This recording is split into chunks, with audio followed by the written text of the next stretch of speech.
Welcome to the Leo. పక్క రాష్ట్రాల్లో జరిగిన గొడవలను కూడా ఆంధ్రప్రదేశ్లో జరిగినట్టుగా, దానికి టీడీపీ జనసేనకు సంబంధం ఉన్నట్టుగా వైసీపీ పార్టీ విషం జిమ్మే క్రమంలో అడ్డంగా దొరికిపోయింది. సజ్జల రామకృష్ణారెడ్డి ఫేక్ బతుకు మరొకసారి అయితే బయటపడింది. నిన్న తెలంగాణలో జర్నలిస్టు శంకర్ అనే ఒక వ్యక్తిని కొంతమంది కొట్టడం జరిగింది. ఆ ఘటన జరిగిన కారణం వేరు, కానీ దాన్ని తెలుగుదేశం పార్టీకి అలాగే జనసేనకి అంటగట్టి పత్రికల స్వేచ్ఛ గురించి వీళ్ళే ఉపన్యాసాలు ఇస్తూ వీళ్ళు మాట్లాడటం అనేది విచిత్రంగా ఉంది. దీని గురించి వైసీపీ అఫీషియల్లో అది ఫేక్ అని తెలిసి కూడా వైసీపీ అఫీషియల్లో వేశారు అంటే సజ్జల రామకృష్ణారెడ్డి, సజ్జల భార్గవరెడ్డిల దిగజారుడుతనం ఏంటో అర్థమవుతుంది. నేను ఇది ఏపీలో జరగలేదు, వీళ్ళకి సంబంధం లేదని ఆధారాలతో సహా నేను నిరూపిస్తా. ఇక్కడ చూడండి, జనసేన టీడీపీ అరాచకాలు, అనైతిక పొత్తులు, వారు ప్రజలను వంచే ఎత్తుగడలను నిరంతరం ప్రశ్నిస్తున్న జర్నలిస్టు శంకర్ మీద నిన్న రాత్రి ఏకంగా దాడికి తెగబడ్డారు పచ్చముఠ అంటే ఎవరు అంటే టీడీపీ జనసేన అనే వాళ్ళ ఉద్దేశం. ఇలాంటి దాడులు ప్రజాస్వామ్యానికి విఘాతం. ఎల్లో మీడియా చేసే అరాచకాలను ప్రశ్నిస్తే తట్టుకోలేక జర్నలిస్టుల మీద ఇలాంటి దాడులు చేస్తున్నారు. వాస్తవానికి జర్నలిజం ముసుగేసుకుని నిన్న ఇద్దరు అమ్మాయిలతో గొడవ పడితే అక్కడ దాడి చేశారు. అది వాళ్ళు ఇచ్చిన పోలీస్ కంప్లైంట్లో కూడా ఉంది. నేను దాన్ని కూడా మీకు చూపిస్తాను. ఇక వీళ్ళు జర్నలిజం గురించి మాట్లాడుతున్నారు. ఏబిఎన్ విలేకరి, ఏబిఎన్ ఫోటోగ్రాఫర్ శ్రీకృష్ణను చంపేసినంత పని చేసిన మీరు జర్నలిజం విలువల గురించి మాట్లాడటం ఏంటి? ఈనాడు పత్రిక ఆఫీసు మీద పట్టపగలే గోండాలను పంపి దాడి చేసిన మీరు జర్నలిజం గురించి, దాని విలువల గురించి మాట్లాడటం ఏంటి? సిగ్గు అనిపించట్లా? సిగ్గు కూడా మిమ్మల్ని చూస్తే తలదించుకుని వెళ్ళిపోద్ది. జర్నలిజం గురించి మీరా మాట్లాడేది? లెగిస్తే తాటిగా ఎంత అక్షరాలతో టీడీపీ జనసేన మీద అసత్యాలు ప్రచారం చేసే మీరు జర్నలిజం విలువల గురించి మాట్లాడుతున్నారా? ఎల్లో మీడియాని బ్యాన్ చేయండి అని చెప్పి ఎదుర్కొనే దమ్ము లేని జగన్మోహన్ రెడ్డి జర్నలిజం విలువల గురించి మాట్లాడుతున్నాడా? అసలు మీ పత్రికే ఒక అవినీతి పత్రిక. మీ పత్రిక పెట్టిన సొమ్ము ఎక్కడి నుంచి వచ్చిందో సిబిఐ చెప్పింది. ఈనాడు, ఆంధ్రజ్యోతి పెట్టిన పత్రికలేమి అవినీతితో పెట్టిన పత్రికలు కాదే, అవి స్వతంత్రంగా ఎదిగినవే. అలాంటి మీరు జర్నలిజం విలువల గురించి మాట్లాడటం నాకైతే అర్థం కాల. జర్నలిజం అనే పేరు ఎత్తితేనే సిగ్గు. మీలాంటి వాళ్ళు జర్నలిజం అనే పేరు ఎత్తడానికి కూడా సరిపోరు. ఎందుకంటే మీరు చేసేవన్నీ ఆ ముసుగులో చేసేది. ఇప్పుడు జర్నలిస్టు ఈ శంకర్ అనే వ్యక్తి ముసుగులో ఏదైతే చేస్తున్నాడో అదే పని మీరు చేస్తున్నారు. మీరు బాయి కాబట్టి ఈరోజు వాడికి వత్తాసు పలకడానికి వచ్చావు. అసలు అది ఏపీ ఘటనే కాదు, దానికి వీళ్ళకి ఏంటి సంబంధం? ఇది ఘటన. సరే, వీడియో అనేది మనకు అప్రస్తుతం, మనకు అవసరం లేని వీడియో. ఏమన్నాడు ఇక్కడ? టీడీపీ జనసేన దాడి చేసిందని చెప్పి ఈ వైసీపీలో కారు కోతలు కూర్చాడు కదా. నేను కేటీఆర్ ఒక ట్వీట్ చేశాడు, అది కూడా చూపిస్తాను చూడండి ఒకసారి. ఇది KTR official handle. KTR official హ్యాండిల్లో ఇక్కడ ఏం రాశాడు? ఇది సీనియర్ జర్నలిస్టు శంకర్ పైన కాంగ్రెస్ గూండాల దాడి. ఇప్పుడు చెప్పరా సజ్జల భార్గవరెడ్డి, నీ తల ఎక్కడ పెట్టుకుంటావు? ఇప్పుడు నీ తల ఎక్కడ పెట్టుకుంటావు? బీఆర్ఎస్ పార్టీ ఏమో కాంగ్రెస్ పార్టీ దాడి చేసింది అంటున్నారు. ఆ ఘటన మొత్తం కూడా తెలంగాణలోది. అది కాంగ్రెస్ పార్టీ కూడా దాడి చేయాలని నేను అది కూడా నిరూపిస్తా. ఎందుకంటే నీలాగా సొల్లు కబుర్లు చెప్పి మాట్లాడటం కాదు. జర్నలిజం అనే పేరు, మీ పేరు చెప్తేనే సిగ్గుపడద్దు జర్నలిజం.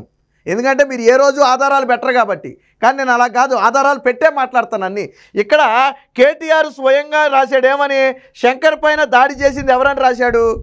కాంగ్రెస్ గూండాలని రాశాడు. అంటే కాంగ్రెస్ పార్టీ దాడి చేసిందని రాశాడు. తర్వాత ఉన్న మ్యాటర్ మనకు అనవసరం, మనకు సంబంధం లేని విషయం.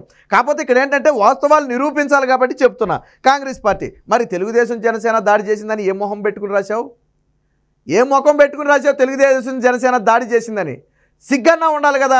మన నోటికి అన్నం తింటే సిగ్గన్నా ఉండాలి కదా. ఇలాంటి ఫేక్లు వేస్తే మొహం మీద కాంట్రీని చూస్తారేమో, పక్క రాష్ట్రంలో జరిగిన ఘటన ఆంధ్రాలో రాస్తే ఊరుకోరేమోనని చెప్పి కనీసం నీ బ్రతుక్కి సిగ్గన్నా ఉండాలి కదా. సిగ్గు కూడా లేని బ్రతుకు మీ బ్రతుకు. ఇంత దిక్కుమాలిన బ్రతుకులు నేనెక్కడా చూడాల. ఇది ఇలా పరిస్థితి. ఇంకా దీని ఆధారాలు కూడా చూపిస్తా చూడండి ఒకసారి. ఇది ఎవరైతే శంకర్గా చెప్పుకుంటున్నామో శంకర్ ఫ్రెండ్ నరసింహ అనే ఒక వ్యక్తి ఇచ్చిన ఒక పోలీస్ కంప్లైంట్. ఈ కంప్లైంట్లో చాలా స్పష్టంగా ఉంది, శంకర్ అనే వ్యక్తి చిన్న యాక్సిడెంట్ జరిగితే అక్కడ ఇద్దరు మహిళలతో గొడవ పెట్టుకున్నాడు. వాస్తవానికి ఆ చిన్న గొడవ అయినప్పటికీ అది కొంచెం పెద్దదయ్యి వాళ్ళ మీద అరిచేటప్పటికి ఆ మహిళలు నువ్వు ఇలాగే రాద్ధాంతం చేస్తే మా వాళ్ళను పిలవలసి ఉంటుందని చెప్పి ఆ ఇద్దరు మహిళలు పిలిస్తే నాకేమన్నా భయమా, మీ వాళ్ళని ఎంతమందిని పిలుస్తావో పిలువంటే వాళ్ళు నిజంగానే పిలిచాడు. అప్పటికి ఒక 7-8 మందో 10 మందో మహిళలు పురుషులు అందరూ కలిసి వాళ్ళ తాలూకా బంధువులు అందరూ వచ్చారు. వచ్చిన తర్వాత ఊరుకుంటారో తలో చెయ్యి వేశారు. ఎందుకంటే అక్కడ ఇద్దరు అమ్మాయిలతో వాగ్వాదం పడ్డాడు. తప్పు ఎవరిదనేది పక్కన పెడదాం కాసేపు.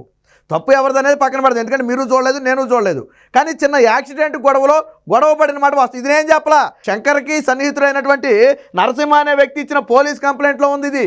ఇది నేను చెప్పేది కాదు, ఈ పోలీస్ కంప్లైంట్లో ఉన్నదే మీకు చెప్పేది. శంకర్ అనే వ్యక్తి ఇద్దరు వ్యక్తులతో గొడవపడిన మాట వాస్తవం, ఇద్దరు మహిళలతో. ఆ మహిళలు మా వాళ్ళని పిలుస్తానంటే పిలవమన్న మాట వాస్తవం. నిజంగానే పిలిచేటప్పటికి తలో చేయేశారు. అక్కడ తప్పు ఎవరిది అనేది పక్కన పెడదాం.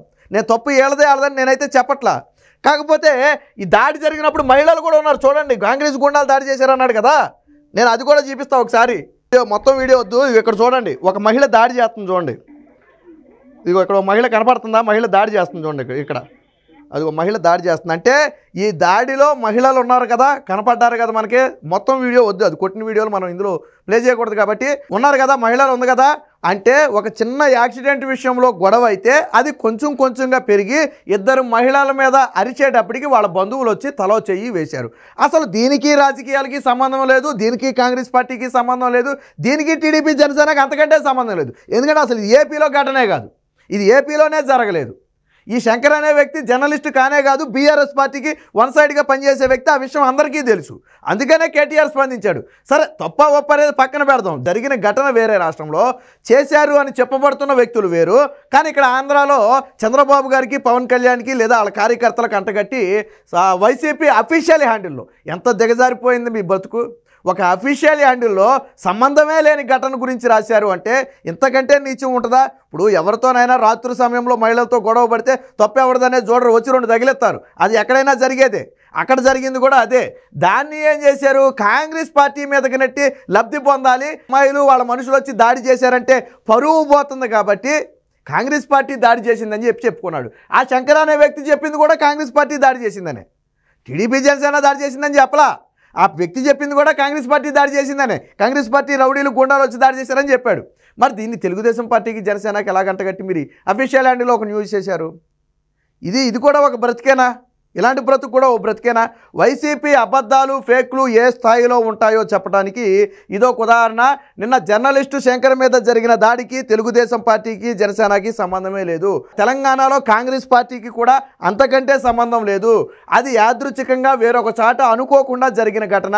ఆ ఘటనకు బాధ్యుడు కూడా శంకరే. వాస్తవానికి సామరస్యంగా అక్కడి నుంచి వెళ్ళిపోతే బాగానే ఉండు. ఎప్పుడైతే రెచ్చిపోయాడో ఆటోమేటిక్గా తలొకరు వచ్చి ఒక చెయ్యేశారు. దానికి సాధారణంగా కొట్టడం మొదలు పెడితే తల చేస్తే ఎలాంటి వాడికైనా గాయాలు అవుతాయి. దానికి అటేమో కాంగ్రెస్ పార్టీ చేసిందని చెప్పి బీఆర్ఎస్ క్లెయిమ్ చేస్తే ఇటు టీడీపీ జనసేన చేసిందని ఆ వైసీపీ క్లెయిమ్ చేస్తారు. అంటే సిగ్గు శరం వదిలేశారనమాట. సరే పక్క రాష్ట్రంలో గొడవ వదిలేద్దాం, మనకు సంబంధం లేని విషయం. కానీ ఏపీకి అయితే సంబంధం లేదు కదా. అంటే వైసీపీ దిగజారుడు, సజ్జల భార్గవ రెడ్డి దిగజారుడు ఏ స్థాయిలో ఉంటుందో చెప్పడానికి ఇదొక ఉదాహరణ.